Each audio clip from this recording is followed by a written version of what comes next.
We're chatting with my fellow Cave Spring Knight graduate, Gregg Marshall, who's head coach of Wichita State. Gregg, thanks for joining us again here on Tiki and Tierney. How you doing? And congratulations on the Missouri Valley Conference Championship.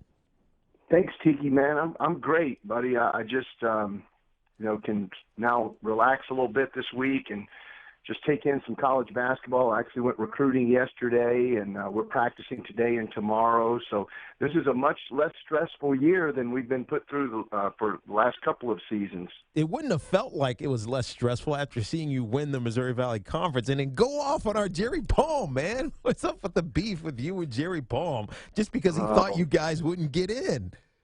Well, he was one of two guys of, I think, 143 bracketologists that you can go and follow. And he just kept doubling down with the negativity that we had no chance. Yeah. We had no chance to get in. And basically, everyone else had us in comfortably.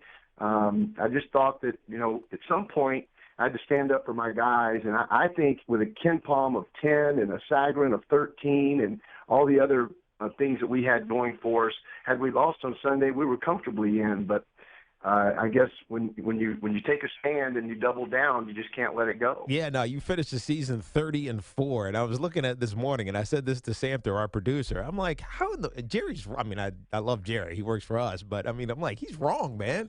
29-3 and not winning your conference, and especially the pedigree that you have built. And Wichita State deserves the nod. Now, you say you're relaxing. I know you're not relaxing because no coach on any level of any sport ever relaxes. But what is the conversation like with you and your team as you guys head into this tournament? And it doesn't feel as loud as some of these other tournament bursts have felt for you guys. Well, we're trying to get ready for a run in the tournament. That's our goal. We knew all along that if we could be in the tournament, then we had a team that had improved dramatically throughout the course of the year. We lost the two NBA guards. Ron Baker's there in New York with you guys in the Knicks, and Fred VanVleet is with the Raptors. And it took us a while, in November and early December to figure out a guard rotation. We ultimately handed the ball to a freshman, a redshirt freshman who was hurt last year. He broke his foot, by the name of Landry Shamet. And he's the next shocker, along with Marcus McDuffie, a 6'8 sophomore, that needs to be on the NBA executives' radar. Those two guys were both first-team all-conference. And once Landry was handed the ball at the point, I think he shot something like 57% from the field and 55% from three in the last 6 or 7 weeks of the season. Yeah, we're talking to Gregg Marshall here, Wichita State head basketball coach, and you talk about some of these guys. They're not the marquee names that I'm used to, right? The Clay Anthony Earlys, the Van Vliet that you were talking about, the Ron Bakers. It's always a transition when you lose players. How have you been able to keep them playing to the expectation of the guys that aren't even here anymore? Well, Tiki, those guys that you mentioned, Clay Anthony Early and Ron Baker and Fred VanVleet, they didn't come in as heralded names. They were heralded names because of the success of the program and the Final Four in 13, followed up by the undefeated season going into the NCAA tournament in 14. So that's what we do. We take guys that just want to work and get better. And Marcus McDuffie is from Paterson, New Jersey. He played for St. Anthony's and Coach Hurley there in Paterson in New Jersey. And Landry's from Kansas City. Both had Power 5 offers, but they liked our culture. They liked the fact that we were winning at a high level.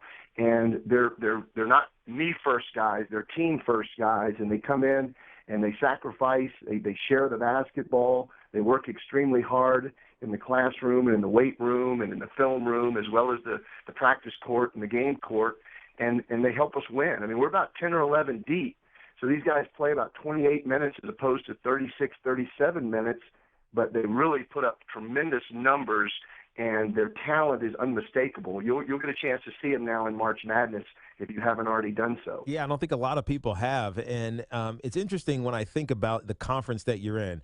Obviously, Gregg Marshall and the Wichita State Shockers have won the Missouri Valley Conference again.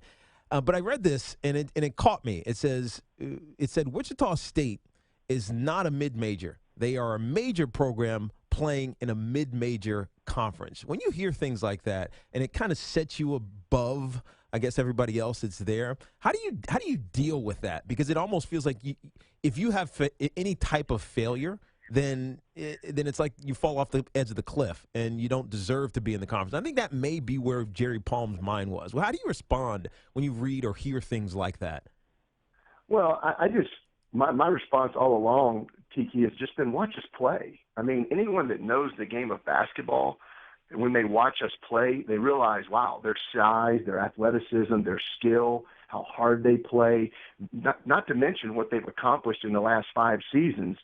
That mid-major term goes out the window, and I've never thought myself as a mid-major coach. Mm-hmm. Even when I was at Winthrop University in Rock Hill, South Carolina for 9 years, I mean, we went to 7 NCAA tournaments, and every year we had a 14, 15, or 16 seed, other than my 7th season when we finally broke through the glass ceiling and beat Notre Dame in the tournament with an 11 seed.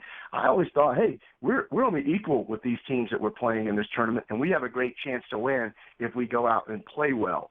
So that's just the mindset that we have. We're not beholden to any Power 5 team, and we also don't underestimate the teams that we play in our league and other folks. That's how you go 17-1. We're talking to Gregg Marshall here, head coach of Wichita State. Now, I asked you this last time we had you on, and I got to ask you again because I know you've upped the ante, making $3 million a year this year, but people are always coming knocking, and there are always inquiries, and I hear it all the time with you, and I pay attention, obviously, because you're from my high school, or I'm from your high school, I should say. But NC State people are talking about, Missouri people are talking about.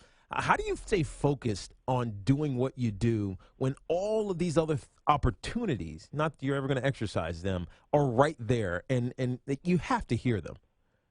Well, today I think we're both from J.J. Reddick's high school, still in the association and getting it done. He may have a few more zeros than both of us into his contract. No, he has a lot more.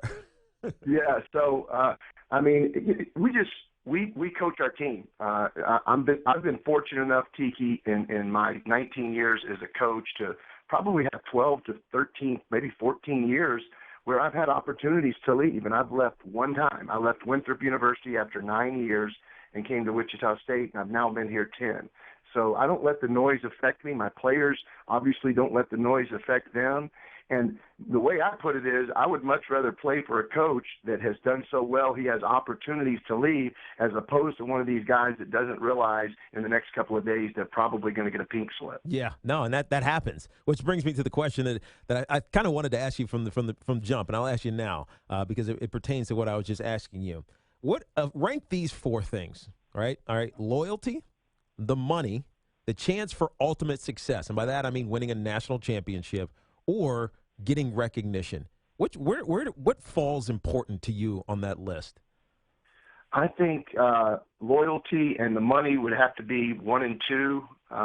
Then I think the chance to win a national championship with 3, and then 4 would be getting recognition. We've gotten plenty of recognition. I think we have a chance to win a national championship here. The money's great. And I've been extremely loyal to these people as they've been to me. Yeah. So it's a great situation. And, I ask you that because I see guys jump. They go from smaller places to bigger places, and they don't necessarily say this, but I think the thing that jumps to the front of that list that I just gave you is the ultimate chance for success, to win a national championship. So I have to ask you, how does Wichita State, what do you have to do to win a national championship, either this year or in coming years? And I think that includes – how do you get, better recruits? Or not that you need better recruits because you have these guys that are balling, like this kid Frankham, who just knocks down 3-pointers at almost a 50% rate. But how do you get to winning a national championship at Wichita State?